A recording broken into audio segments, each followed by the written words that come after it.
You wanted the best. You've got the best podcast. The hottest podcast in the world.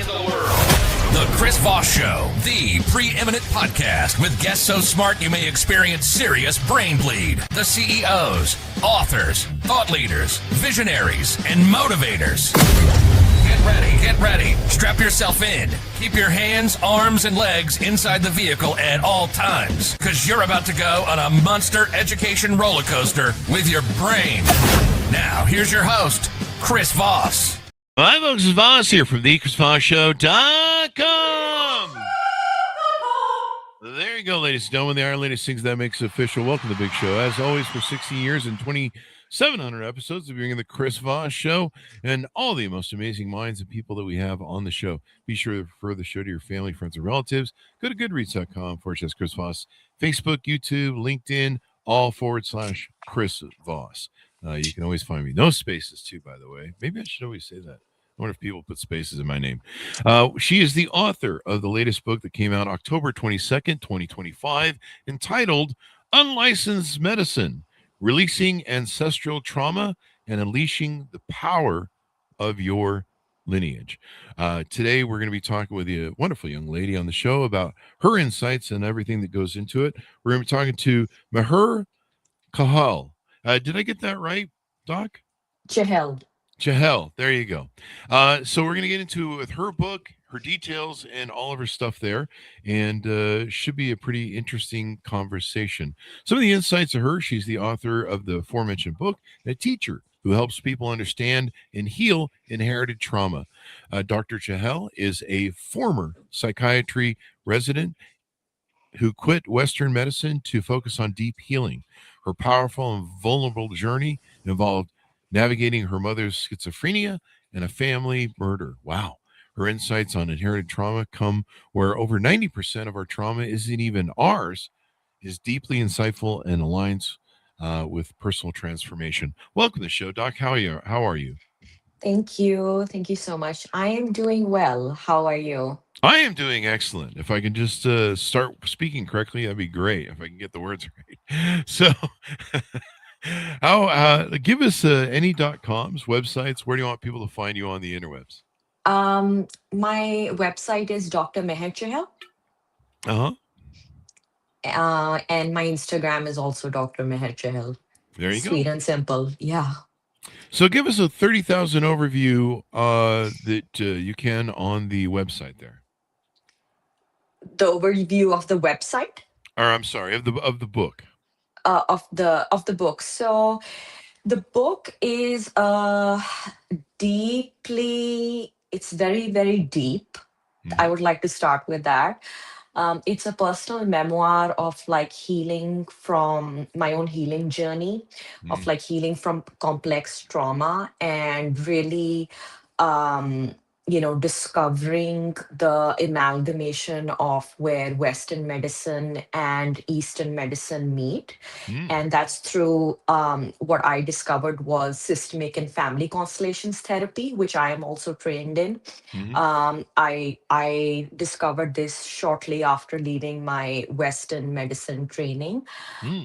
So it talks about somatics, which is body-based healing, and systemic and family constellations therapy. With personal examples and teachings about this. So this is essentially, I feel like trauma is something which affects every sphere of your life. Like it seeps energetically into everything. So it's kind of a broad healing perspective. Yeah. Well, we talk a lot about this a lot on the show over the years, especially with lots of doctors like yourself that have been on the show. And trauma, especially unhealed trauma from childhood, just carries through adulthood and pretty much all of your life, and unless you deal with it. Does that sound like your findings as well with trauma? Yes, but I would like to go way deeper than that. What I have discovered it's so much more than like, because my mom was like that, so I'm like this. Oh, because that happened to me, so I'm like this. When you really start delving into like epigenetics scientifically side, as well as the psychological ancestral side, you will see these like dynamics and patterns repeat in all kind of up the lineage, like the kind of relationship that I have with my mom. She mirrored with her mom, and she and my grandmother mirrored with her this thing. Mm. So it's like it's so much deeper than just my life. Hmm. It's a ripple effect of like this ancestral, yeah, trauma, essentially, till like somebody really wakes up and you know tries to like break the pattern and stop the pattern. Yeah. Now, tell us a little bit about your life and your upbringing. What got you into psychology or some of these different healing modalities? Give us some of that story because it's. I think people definitely want to hear it. Yeah, so I went to medical school, like I I represent the stereotypical Indian kid who can be a doctor, lawyer, engineer. Hmm. Unfortunately, I was really good academically, so I only had the doctor option. Ah. So I went to medical school in India, and I really did not like any other Western medicine branch, and I was obviously very drawn to psychiatry because of my mom and really figuring it out, my own personal mental health challenges, and how like psychiatry helped with that. So I that's what kind of got me into pursuing like psychiatry residency. And then when I kind of got there, I really like realized that, wow, it's like don't judge the book by its cover. And it's so like, it doesn't even come to the root of the problem. There's so much of like just numbing and like boxing people into a label or diagnoses, and just it's like a systemic level problem. And Hmm. for me personally, depth is a really big driving force. Like it gives me a sense of like purpose, and I just kind of saw it as like this revolving door, and like just adding like another diagnosis, another medication. So I was deeply unfulfilled with the truly like Western part of it. That's what got me to leave it. And then I, you know, synchronistically discovered this lady, my mentor, who is trained in systemic and family constellations. She actually used to be a pharmacist, and she had a near death experience, and then she transitions to family constellations. So then I started like, first I was her client, and then I trained with her, and I was just like blown away by by by it. And for the first 6 months, she would send me like research papers, or like the workings and the mechanisms behind it. Hmm. And I was like, I don't care. I have intellectualized my feelings all my life.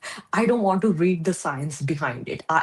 It's working, and that's all that matters. I don't want my brain to like go into this. So like for the first 6 months, I didn't even want to like read the literature, because I saw so many like quick shifts in my life with it. Mm. There So you go. that's how I kind of discovered this. Hmm. And just to give a little bit of background on like family and systemic constellations, and what the origin of that was. So the father of family constellation is Bert Hellinger. He was a German psychotherapist. He Hmm. was a Catholic priest, and he fought in the in World War II. And from war and stuff, he had like PTSD and a lot of trauma. So he kind of went on his own healing journey, Mm. and went to actually Africa, where he met this tribe called Zulu tribe. He stayed with them for like months and months. And first, they really helped him heal. And they Hmm. introduced this ancestral healing modality to him. And then they trained him in it. And he was like, why am I not incorporating this into my traditional psychotherapy practice? And that's when he like brought it back. with him to Germany and started doing this. And like I found it really, really amazing how um, he would really try to find equilibrium and balance and restore order, which is a really big part of like the healing of constellations. And he actually bought Hitler's house after he passed away, and he What? would yeah, he would actually have Nazi soldiers and victims of the of Jews who were like of these crimes, and he would try to like really bring peace and healing towards this at Hitler's home and hold Oh, these like wow. workshops there. So Hmm. I was just like, I just thought it was so futuristic, Huh. and amazing. Really, like, the kind of results you get in therapy from like 10-15 years, you get it without like talking in like Hmm. a session. Oh. And it's this is not just me preaching or like selling the latest, oh my god, I found the solution to everybody's problem, but this is a common narrative that like other women that I met at workshops also shared, that like, oh my god, this is like worth 10 years of therapy. That was such a common sentence that I would keep hearing. There you go. Well, therapy is therapy, and dealing with these issues, addressing them, cleaning them out, etc., et cetera, et cetera. Now, I've heard of generational trauma. Is ancestral trauma similar? Are they? Do they have different definitions, as it were? I think I think generational would encompass ancestral. Hmm. Um, Ancestral would make be a more like a part of generational, because of course, like, the boomers experienced a certain kind of like world events and trauma, and then like, Gen X did, and then like, Hmm. millennials did, and then Gen Z. So that I would encompass as generational trauma. And when you really take your family lineage into this thing, that makes it more ancestral. Hmm. There you go. More ancestral. So you talk in the book about different things like being a cycle breaker for your lineage.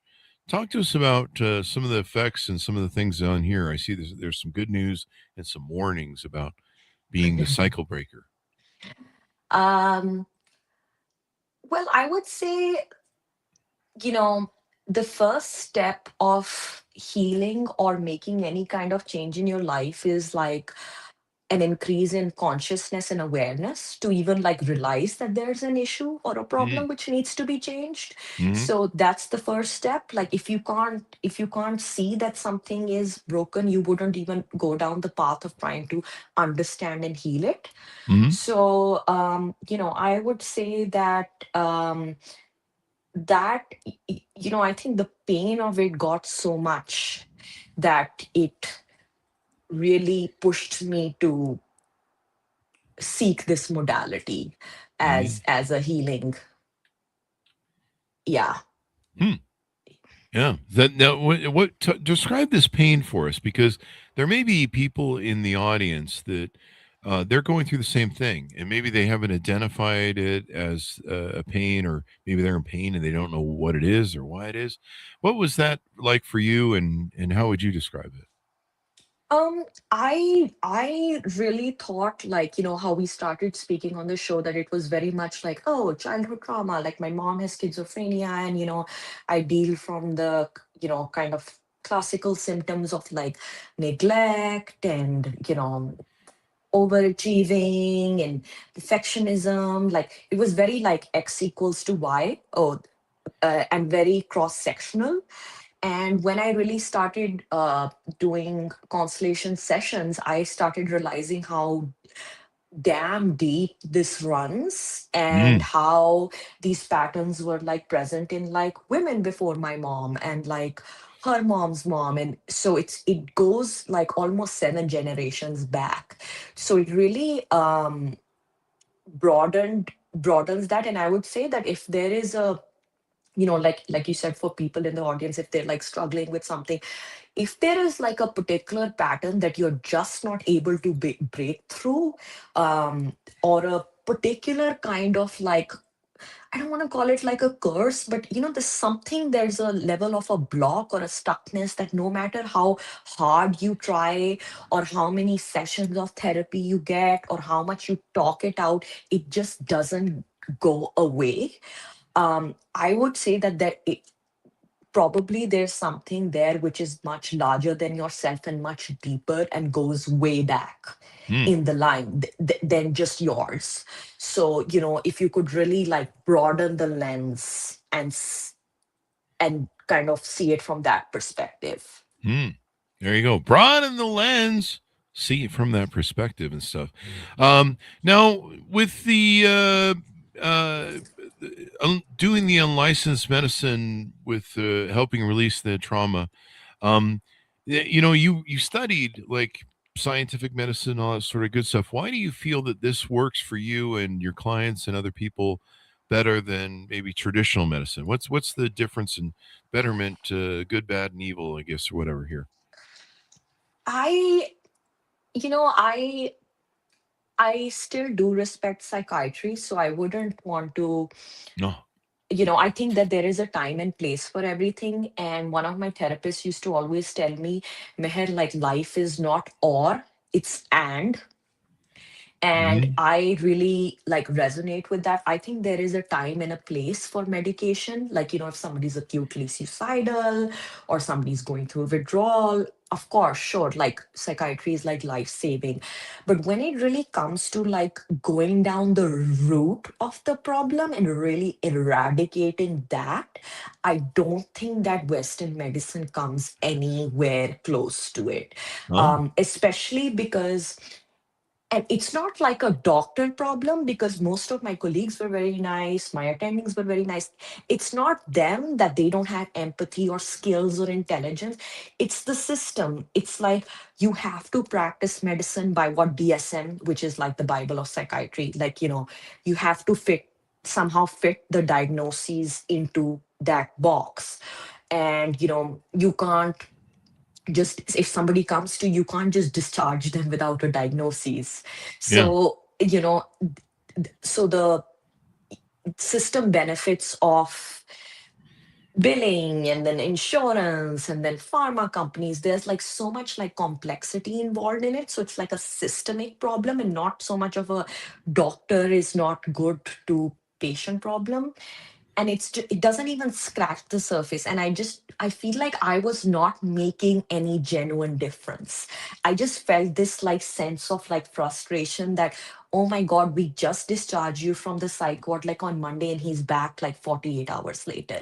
And like, what am I doing? Like, I'm just increasing the medicine by like 50 milligram. Like is this going to be the rest of my damn life? Like, this is not helping anybody. And Chris, if I'm being really, really honest, it was still like, I'm sorry, I shouldn't laugh over this, no, but it's funny. It's really sad. And the reality is that I'm really blessed that I came from like privilege where my family was supportive and I could leave. And in India, the medical system is a bit different. We don't take student loans to go to medical school because it's like much cheaper and stuff like that. But in America, like I've had like colleagues and batchmates who are in $300,000, $500,000 debt, and they can't like just wake up one fine day and be like, I want to leave residency because this is a bunch of baloney. So they have to like, go on with that. So there are like so many like multiple factors. And more than the adult part, I think where I really felt like, oh my God, this is bad karma, was the children part, where I was like, oh my god, I am using my hands to diagnose this little 6-year-old with oppositional defiant disorder, ADHD, intermittent explosive disorder, all because that damn kid didn't want to go to school on Monday, Wednesday, and Friday. And I was like, I am ready to like sit in an Uber and take the kid to school and stand outside. I think that would like help the kid more than me slapping on one more diagnosis. So it was really the kid's part, which was really like, man, this is unethical. The kid has not even started living their life, and I'm already diagnosing a 13, 14-year-old with like schizophrenia and bipolar. Like, I don't believe in this. you know, you've already created a medical file this thick, and the person hasn't even faced the real world yet. Like they're not even 18 yet. And Mhm. I just, I'm spiritual. I do believe in karma, and I was like, this is not good karma. Mm. There you go. So, yeah, those were just some of the reasons why I was like really unhappy with like with Western medicine. And like I said, it can be life saving. Like if you're like suicidal, or you're very depressed, or you're going through withdrawal, I don't think that there is no place for it. I think there is, you need to use personal discernment. But as far as like a root level problem, yeah, I think that there is something deeper there, Mm. something so much more deeper. Yeah, a lot more deeper, as it were. There you Yeah. go. Yeah, so it's pretty interesting what you offer here and what you talk about. Some of the, were most of those clients that you talked about, were they in India or were they in America? They were in America. Yeah. Yeah. In America, I was in Brooklyn, so Hmm. they were over there, and it has a very very busy psyche R. Now, why do they call it shadow work? It is shadow work because it is all the uncomfortable, kind of more taboo or undesirable parts that Mm.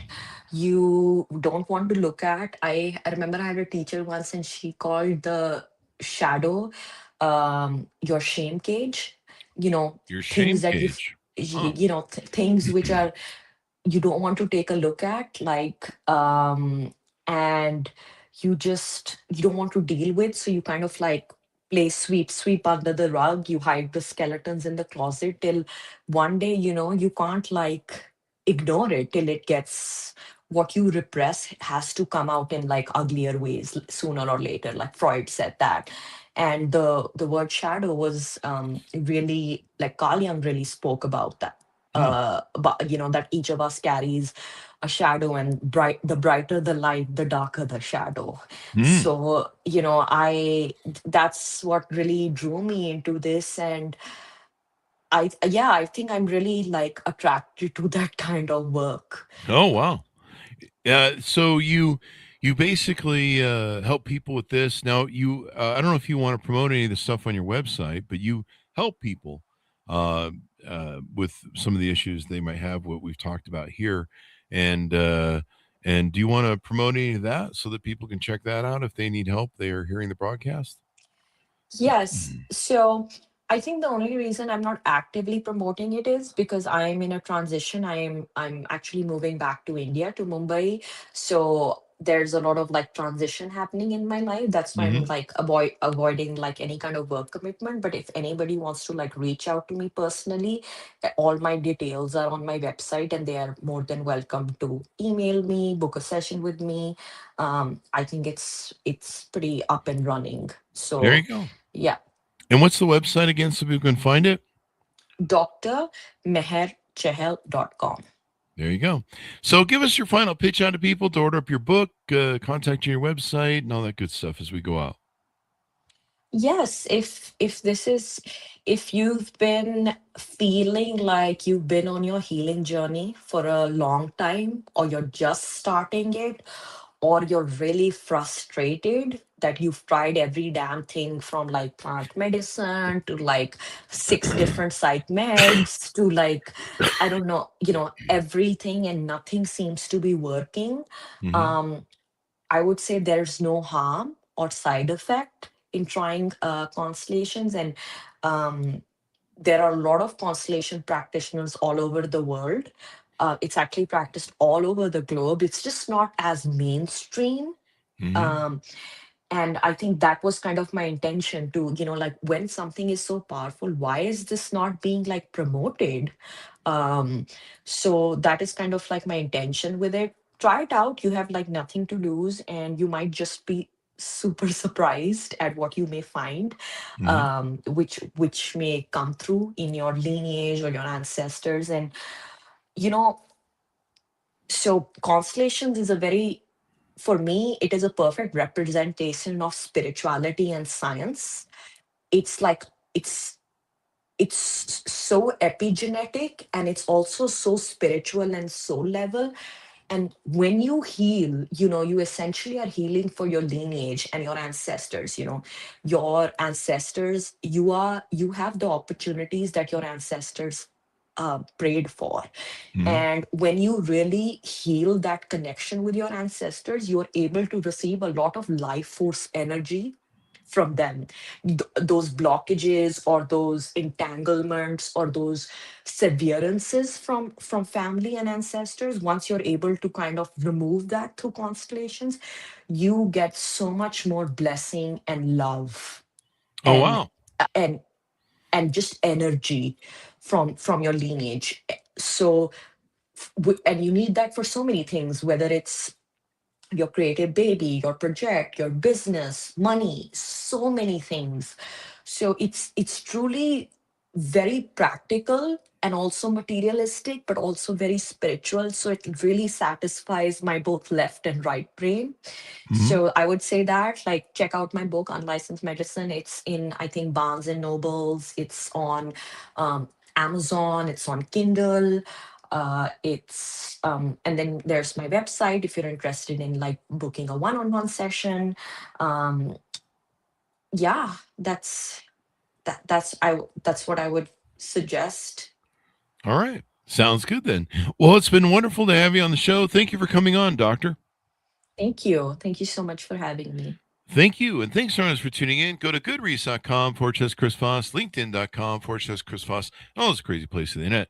You can order up her book wherever fine books are sold. It's called Unlicensed Medicine, Releasing Ancestral Trauma and Unleashing the Power of Your Lineage, out October 22nd, 2025. Be good to each other. Stay safe. We'll see you next. You've been listening to the most amazing, intelligent podcast ever made to improve your brain and your life. Warning, consuming too much of the Chris Voss Show podcast can lead to people thinking you're smarter, younger, and irresistible sexy. Consume in regularly moderated amounts. Consult a doctor for any resulting brain bleed.